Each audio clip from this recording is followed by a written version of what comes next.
सकाळी शांतपणे झोपला असताना पाहुणे माझ्या डोसक्यात हाणलं आणि उठवलं मला. काल ते सांगतो बरं. त्यांनी म्हटलं आवरून घे पटकन. मग एका सेकंदात काही न विचार करता आवरून घेतलं बघा आणि गेलो आमच्या कॉलेजवरती. कॉलेजचं वातावरण सकाळी एकच नंबर झालं होतं. नंतर आले आमचे प्रिन्सिपल सर. मग बाकीचा सर्व स्टाफ व नॉन टीचिंग स्टाफ आमच्या अगोदर येऊन थांबलेला होता. मग प्रिन्सिपल सरांनी सर्वप्रथम ध्वजारोहण केलं आणि ध्वज तर आपला एकच नंबर असं दिसत होता. मग सर्व शिक्षकांनी विद्यार्थ्यांनी ध्वजाला सलामी दिली व त्याची मानवंदना राखली. त्यानंतर वेळ आली ते म्हणजे फोटो काढायचे. मग सर्व शिक्षकांनी व मॅडमने फोटो काढले आणि त्यानंतर वेळ आली आम्हा विद्यार्थ्यांची शिक्षकांचे एक सोबत फोटो काढायचे.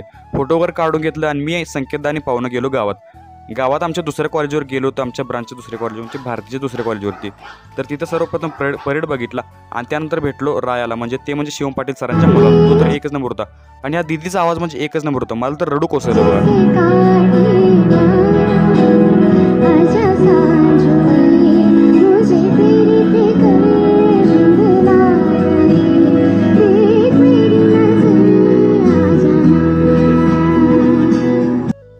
त्यानंतर आमच्या सर्व शिक्षकांचे व तिथल्या शिक्षकांचे मी फोटो वगैरे काढून घेतले. त्यानंतर गेलो गाडीमध्ये पेट्रोल टाकायला शिक्षकांनी म्हटले की हावे सरांचा वाढदिवस करायचा मेसमध्ये या.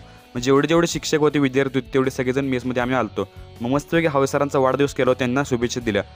मग आम्ही पण हावे सरांना शुभेच्छा देऊन त्यांच्यासोबत फोटो काढून घेतले आणि आपल्या कॉलेजवरती जेवढे काही हिरो आहेत ते हावे सरांची देण आहे. खूप खूप धन्यवाद सर. वाढदिवस हार्दिक शुभेच्छा सर.